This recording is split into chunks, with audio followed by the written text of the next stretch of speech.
Good morning, Ryan. Could you give a Good short morning. introduction about yourself? My name is Ryan. I live in part-time in the States and part-time in Italy. I am 49 years old, got four kids, and I've been in the real world about 6 months. Okay, so interesting dynamic there. I think we can start off with why do you live between the States and Italy? Yeah, right. Um, well, we all know the things that are going on in the States right now, and I don't really want to be a part of it. I'm half Italian on my mother's side. My grandfather's actually from Calabria in southern Italy, and one of my dreams was always to go and visit, and I always wanted to have a place there. So a few years ago, I went and took a visit and bought an apartment right on the beach. It's beautiful there. I love it. Love the people. The food is amazing. And we just started, as my kids got older, my wife and I decided to start transitioning between the two places. Mhm. Very nice. So right by the beach. I mean, sounds perfect. Uh, 70, 70 meters away from the water. Awesome. Okay, and what brought you to the real world? Honestly, I've got four kids, but three of them are boys. They're triplet boys. They're 16 now, but I'm online and I'm seeing this guy, saying all these things and I'm curious, but my kids are really starting to, be a little bit more predacious with speaking and things. And I could see that that influence was coming in. And at the time, I didn't know anything. So, excuse me, at the time, I didn't know anything about him. So I thought I'd check into it, having young and personable boys. And the more I looked, the more I liked what I saw because what he was saying was things that needed to be said by someone. They had expressed interest in getting into the real world. And I told them, let me look at it. Let me see if it's even worth the money. Obviously, that's absolutely the case. It's worth way more than. And that's how I ended up in there. I just started really as just doing a father doing due diligence for his kids, and got in there and was actually really surprised by what I found. So it's an interesting dynamic there that it's because of your children that you found out about Andrew Tate, right? Yeah. Well, that and just being online, being on YouTube, but I mean, it took a week before everybody was talking about it, and he infiltrated the algorithm, and he was everywhere, which I'm really glad about that now. Hmm. But at the time, I wouldn't say I was like everyone else, but I was very curious as to Hmm. what was going on here for sure. Right. And it seems you have a positive view on him. So why do you think there is such a negative view in the mainstream about Andrew Tate? I think it's just the clips that people are taking on purpose. The Matrix attacks. It's easy to take a clip from anyone and make it sound, put a spin on it to sound like what you want it to sound to this someone. And they've been doing this for years. And it was just giving them a lot of ammunition because he's such a powerful personality, and they Hmm. don't like that. So anytime he says anything, even if it's a joke from 8 or 10 years ago, they're going to take that and spin it, maybe even do some editing to make it seem like it was a new take. It's unfortunate that they do that, but they do that to a lot of people, and it's actually ruining the West. Hmm. Right. And yeah, it is unfortunate indeed. And it's interesting that some people see it, some people don't. And I guess only if you look at both perspectives and then make up your mind, like apply some critical thought, that you can really find the truth, or at least I'd like to think so. Whereas if you That, just look at one side of the argument, then that's a bit of a problem then. that's the problem. People don't think critically; they just believe everything they're told, which is how the media has been able to control everything for so long. They Mhm. just believe everything; they don't think for themselves, and so it makes the media's job very easy when they want to discredit something. Yeah. So yeah, thank you for that perspective. And now going into the real world, when you joined, what campuses did you initially go into? I had a little experience with ecom already, so I went directly there, and also Arno's business mastery. Hmm. Those were two that I had just a little experience with already, and I wanted to see, if they're good or if they're telling good, giving good information, then I would see that pretty quickly. I did right away, actually. Mhm. and I was able to expand that. I wanted to do some stuff, and I did that on my own. So I went into the crypto campus, which I had been playing with crypto on and off, just to learn really what they knew. I didn't even set a goal to go in there and make millions of dollars. That wasn't even what I had intention. I was just learning. I'm a lifelong learner. I love to learn things. And that's really what got me going from there into the freelance. And I mean, I've been in probably every campus a little bit, but mostly this one, the content creation. Mhm. Good. So content creation, what did you learn from it? And how Uh, different has the material been in the content creation campus compared to what you could have found on the internet? it's been very different. And for me, you know, past very basic stuff. So it's been really interesting to learn these things. And if I can pick it up, then it really can pick it up, I think. Um, what is different about it is that you're getting information that a lot of people are charging hundreds or even thousands of dollars to get. And when you've got like Professor Pope is our professor, and he's constantly pushing us, constantly dropping new lessons, and it's difficult to keep up with, especially with the new AI stuff. Honestly, I spend hours just keeping up with that. Mhm. One tool that we use in there is Kyber, and it has changed just for in a 12-hour span. It changed. I did a video and then went back 12 hours later, and the entire interface had changed and added so many more tools. So it's interesting because without having Pope there to constantly be up to date on stuff, we would just be getting some pre-made course by somebody. And as especially this technology changes, there's no way you can keep up with it. That's why I think a lot of people in this campus will be very successful because you're so much on, you're not even on the cutting edge, you're on the bleeding edge. You're past the cutting edge, right? And Pope is there, and he's an AI. So he never sleeps. He's on there all day. Mhm. Yeah, I can get on at 2 in the morning, and he's on. I can get on at 2 in the afternoon, and he's doing the AMAs, which you were on the other day, actually, right? It's just amazing within them, and the Mid Journey, Leonardo, Kyber. One thing that I really liked is that you're free to be yourself and make mistakes, and they actually encourage it, especially in the content creation campus. Hope has us going through these feedback loops where we're constantly putting our stuff out there and getting feedback from not even just the captains, from everyone. I mean, there's lots of people in there with tons of experience in editing that have a lot to offer. And because of the way that the guidelines are across all campuses, they really don't tolerate any bullying type of things. So that helps a lot with people, especially being on camera if you're not comfortable, right? To put yourself out there and then get positive feedback with some constructive criticism. Not again, not just from the professors or the captains, from everybody. I think that's really helpful, and I think that really goes a long way to help people to really get out of their comfort zone, which for me is one of the biggest things for growth. All right, for sure.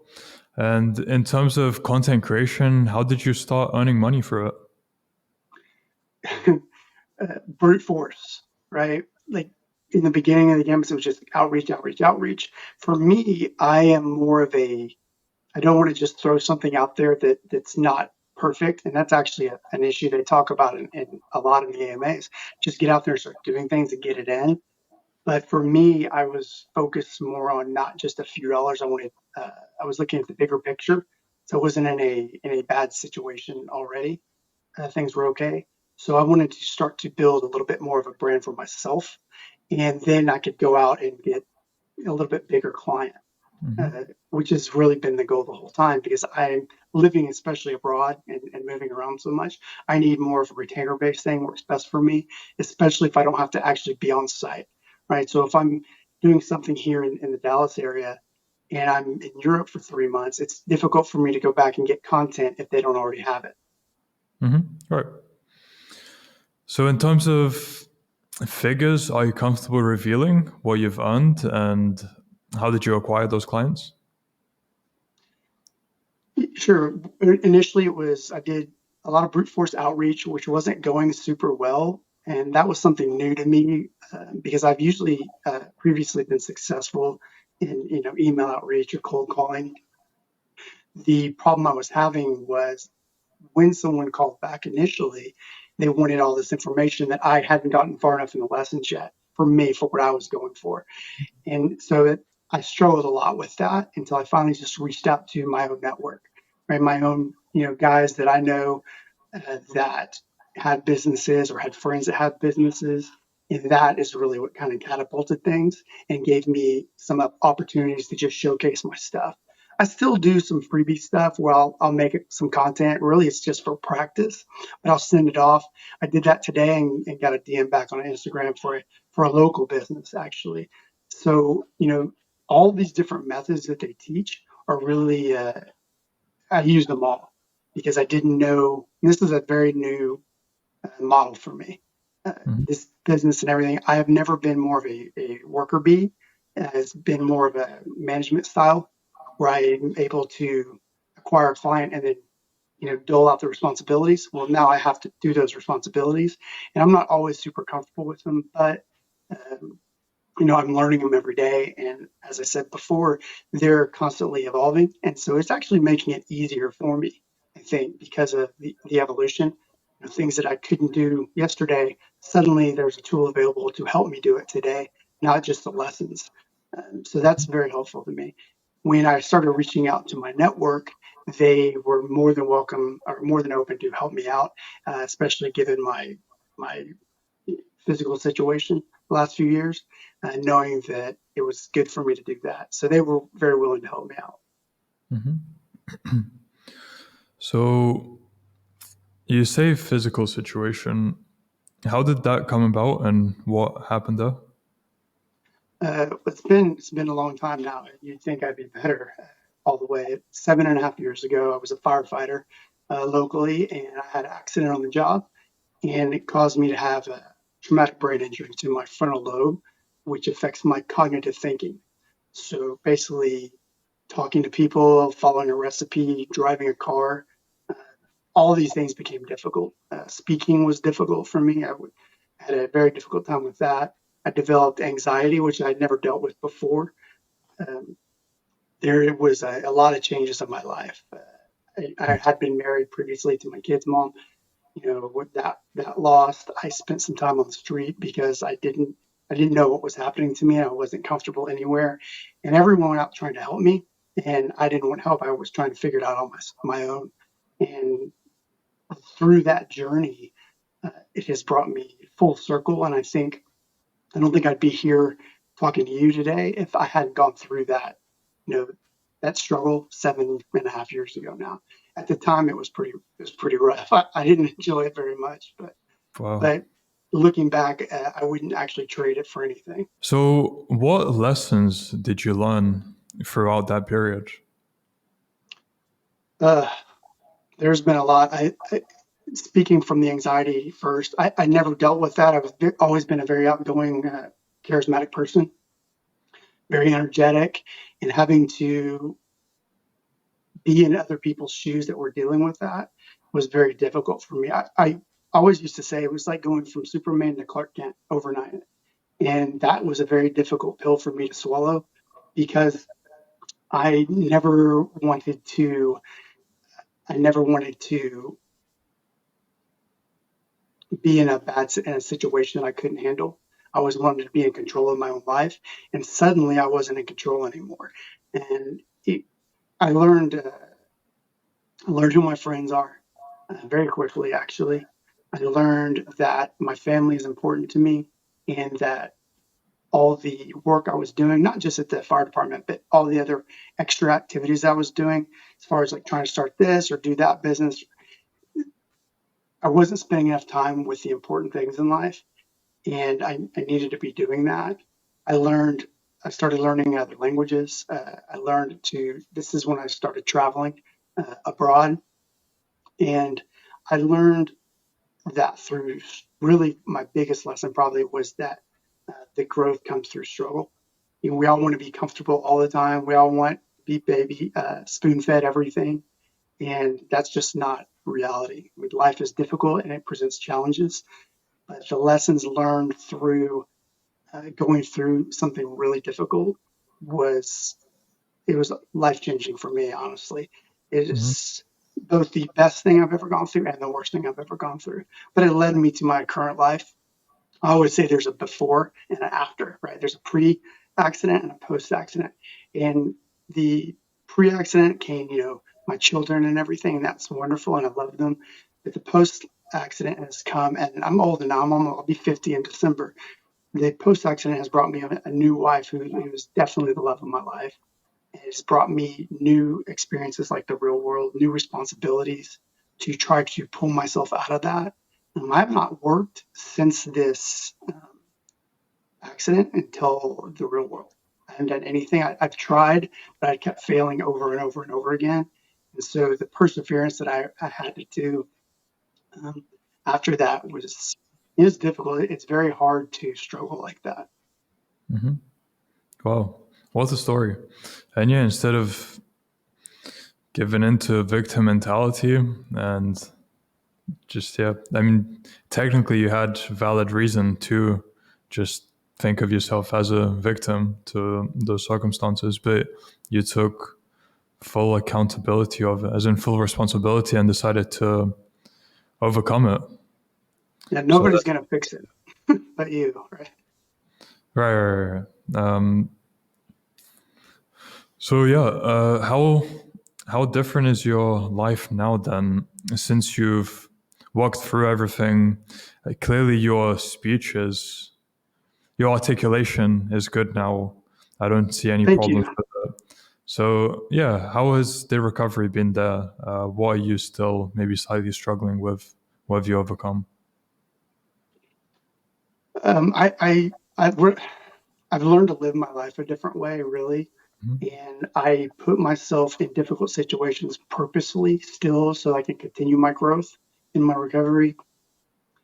But there are times that I focus on doing what I'm good at, what I'm capable of. Uh, for example, early on, I couldn't even walk into a Starbucks and order a coffee. I would try, but it was too much for me to handle. I have a very, very keen sense of hearing now. So I hear every little sound that goes on, and that makes it even more difficult for me because I'm not able to block things out. I still have some short term memory loss. It's not as bad as it was because I've worked on it so much with reading and learning languages and different apps on the phone. I still struggle driving. I actually don't drive. I think I can if there is an emergency. I'm capable of it, especially here in the states. It's very crazy when we drive. So I couldn't live with myself if I hurt someone and I had been driving knowing that I may at any moment have some little lapse in judgment or memory. So these little things like this are still things that I struggle with. And then also not as a crutch, but I don't really give myself any leeway anymore. In the beginning, I didn't want to give it, and then there was a point in time that I knew that I needed to give myself a little grace to grow and to learn a new way of living. I don't do that as much anymore, so that was actually helpful for me to overcome and just accept what had happened, and that's helped me to accept a lot of things that I sometimes am not capable of just doing everything on my own. And it's okay to ask for help if it's the right help, not as a crutch, but if I needed to, learn how to do content creation, well, now I've got a place to go. I don't have to just do it on my own. Previously, that's what I would do. It was more stubbornness and not realizing that life doesn't really have to be super difficult because there's lots of resources out there for us. And Mhm. just to go out and accept responsibility in whatever it is that you've got going on and take advantage of the available resources that are out there. It's it's still a learning process for me every day. Even as you're asking me these questions, I look back and think, my God, it's been 7.5 years and I'm Mhm. still talking about this. But what I've learned is it's just part of my journey now. It actually helps people in the beginning. For me, when no one understood unless they had gone through it. So when I would come across someone that had been struggling with the same things that I was currently struggling with further along in their timeline, it really helped me.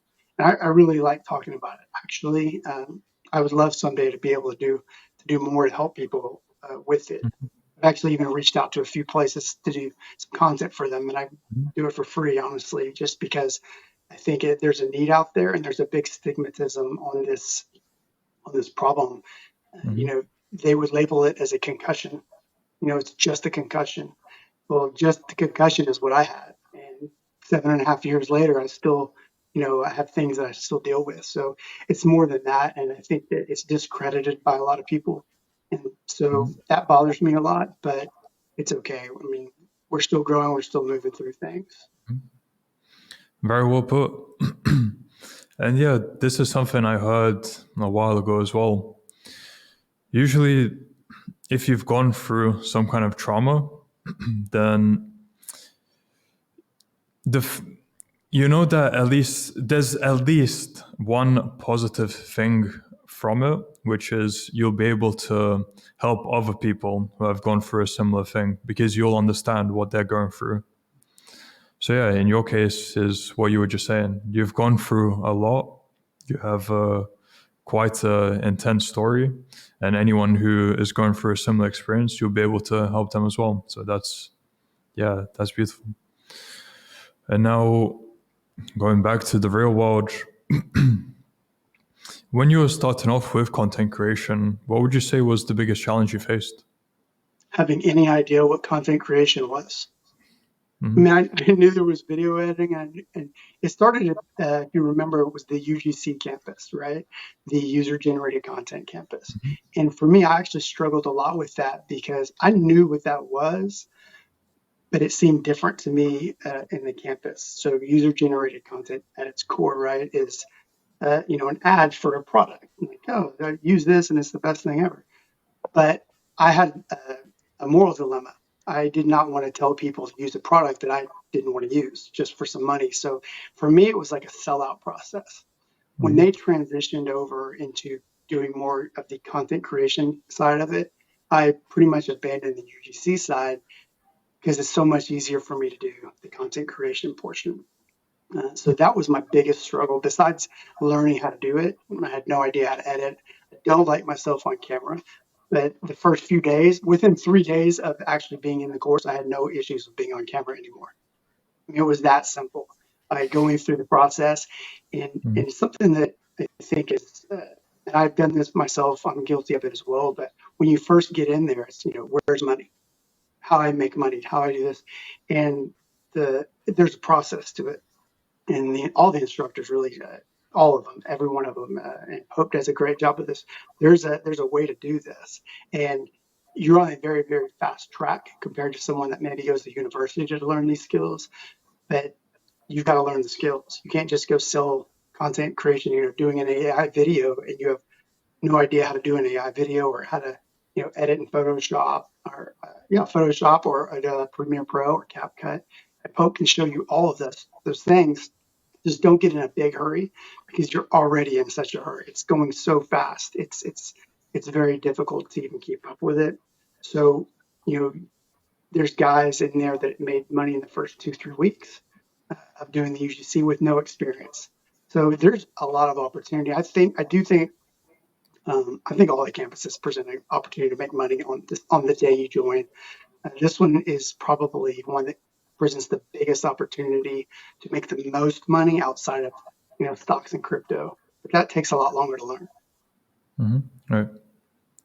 So in that sense, so for you, how do you see it scaling since you said it has so much potential? That's a really good question.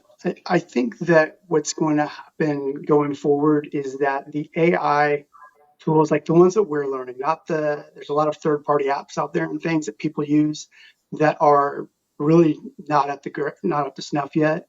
The things that we're learning are going to be able to help us create content faster at a much faster scale, allowing us to take on more clients and even potentially bigger clients. With just the AI imaging, for example, forget about selling images online.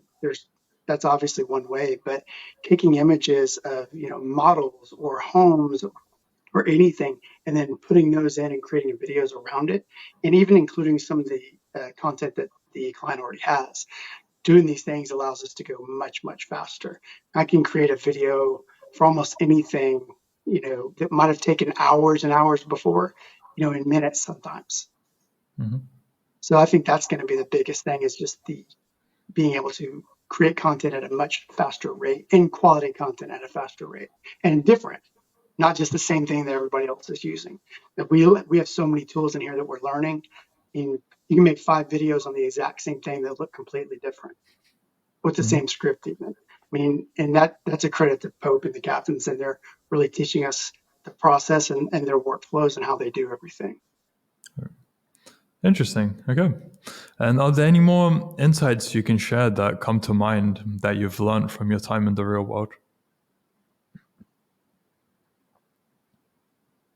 That I think one of the things for me is that I've always been skeptical of, the 9 to 5. I've never really enjoyed that life. Even with my job at the fire department, it's not a 9 to 5 type of job. And all of my days off, we would do. Me and my buddy that I worked with there would have other businesses that we would do, roofing, power wash. I mean, you name it, we did it just to really stay busy.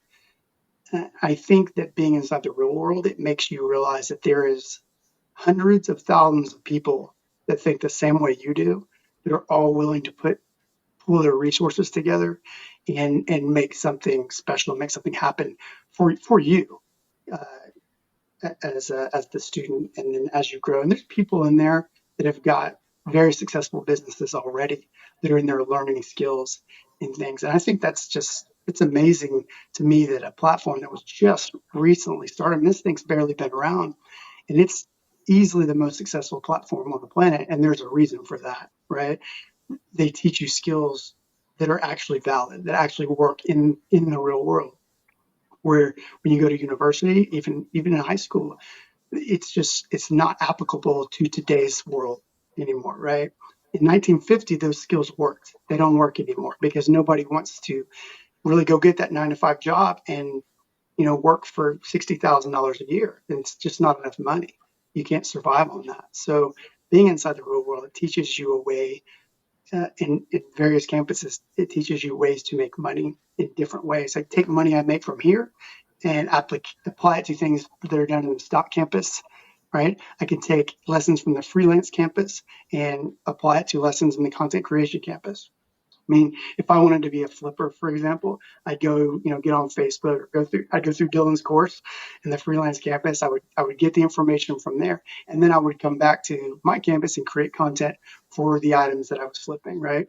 And then, almost like the affiliate marketing course when that was up, hopefully it comes back online soon, taking those same lessons in there and applying them to my own socials to be able to promote my products. And you can do the same with e-commerce. It's just crazy to me that you don't think that all these campuses tie together, but they're all very interwoven, and they can be applied to every single part of it. It's amazing, honestly. And university just doesn't even come close to doing something like that. Very good point. And yeah, here, instead of being judged by grades, you're judged by how much income you bring in from the skill you learn.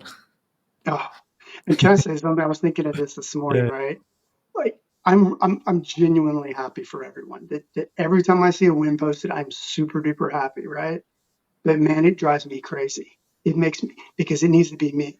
Like, it's a competitive nature in me. Like, if you post even a $20 win, somebody posted a $5 yesterday on some image they sold, and it drove me crazy. Just $5 made me crazy, because why am I not posting today? What's going on? Why am I not getting in there and doing some little jobs like this? Like, what's wrong with that? So I think it helps really to drive us, right? To push us. In school, you get your grades, and there's just not that much competition among people anymore for the grades, right? For this, there's a lot of competition. I feel like everyone in there is happy for you when you do post a win, but they want to know how you did it, and they want to go apply that, and they want to do it themselves. And that just pushes and pushes and pushes. Right. It's such a great environment because if you tell other people usually about your successes, you'll tend to see jealousy. And Very it's much. unfortunate as well, especially with friends. You're like, I want to share my success with them. And then, yeah, you just see jealousy there. So, but then in the real world, everyone's happy for your wins, as you're saying yourself. Like, you're happy for them, and then you use it as fuel to push yourself further as well. And then it creates an upward spiral for the whole community with that mindset. And So I don't think that exists in other parts of society, right? You just mentioned when I mentioned earlier about finding out who my friends were. One of the reasons was because I couldn't make them any more money. I couldn't do anything for them. I couldn't provide them anything of value. So when I was, when I had fallen from where I was, I didn't have a whole lot of shoulders to lean on and a whole lot of help. I had a couple, I had a few, and those I hold dear to me. But in the real world, it's you know, there's probably 10,000 people online right now, and every one of them wants you to win, wants you to succeed. Every one of them, and you just don't find that anywhere else. right. And why do you think they only charge $50 for all the value they provide? Honestly, I have no idea. I ask myself that all the time. I'm really glad that they do, but I think that I think it goes back to Andrew. Really, uh, he, as far as I know, he sets the tone for this, and we all know that he doesn't need the money, and I don't know that he even takes the money. I think that that amount of money probably goes back into the campus, and I think that it's him wanting people to escape this trap that we've all been in. He's in his 30s now. He's seen it. He grew up a very difficult life, and he went through his struggle early. And thank God for everyone that he recognized it and pulled himself out and found a way to do it, and then then brought this to everyone. He said, "I'm not going to stand for this." I mean, we all have these passions about us. I have several myself, and there's things I just will not stand for. And he's not standing for this, and he's able to do something about it because of his resources, his network. And I think it's amazing. Right, right. And I think it all really goes back to him. I mean, have you ever seen? Of course, you have the very first you know, video he did for Hustlers One, the very, very first one. I mean, to see that it's gone from that to what it is today, like it is it blows me away. And he followed his own principles in order to build what he has built. Yeah, So I'll say this about that man. He never ever wavers. And that is really what is the driving force behind this, because the people that are in his circle that are actually working the campus, building it and doing all it, they know there's no room for wiggle. Like you might be able to change a client's mind. He doesn't care. This is my vision. And this is how it has to be, and this is how it's going to happen. And you have to make it happen, even if it's not there yet. You still have to make it happen. But the vision that he's got for everybody is so clear to him, even if it's not to all of us all the time. It's so clear to him that there's just no other option. And I think that's what makes the school so great and advance so rapidly. When the campuses change, all the time, constantly changing, not just the updates to the interface, but just constantly changing. Uh, Sometimes, especially in the beginning, I would get a little bit lost because I have difficulty organizing thoughts in my head. I think that happened to a lot of people. But at the end of the day, stay the course, just follow the lessons, and let him ultimately is who's guiding the ship, right? He's the captain, so he's guiding the ship, and then all the crew is putting it together for all us passengers. And it's a great ride to be on. I'm glad I'm on it. It's definitely not going anywhere anytime soon. awesome. I really love your insights, Ryan. You're providing some unique perspectives. So thank you. And now Well, to end off, for people who are still maybe unsure about joining the real world, because what if you're a paid actor? What if it's all a scam? What advice would you have to them? it's $49. There's no reason not to try it. I tried it because of my kids. I tried it myself just as an inquisitive father, and I got in, and I have not left since. In fact, I would probably go sell blood if I needed to pay the $49 to up my membership this month. It's 100% worth it. Just the knowledge alone, even if you didn't make any money, but it's almost impossible to not make your money every month. Mhm. You're not trying if you don't. It's an amazing environment. It's a great network. I'm excited to see where it goes. But if you're not in here, then you're just a slave in your own mind, and you're never going to get out of that rat race. And if you want to retire, if you want to retire your parents, if you want to provide for your family, this is absolutely the only place you need to be. Every other course that's out there pales in comparison to this. All right. And people might think that you're exaggerating by saying that, but it really is true. From all these interviews I've done, there really is no other comparison. There is no other comparison. Honestly, if I could pay for 1,000 people, I would. Just 1,000 skeptics. I would pay just a month, and if you like it, you like it. If you don't, no problem. But nobody's gonna leave But at because that point, it's not worth it because you still need to put in work in order to actually get any kind of value out of it. And people who are skeptical about it tend to be lazier people. I So say even if you prove it were to wrong.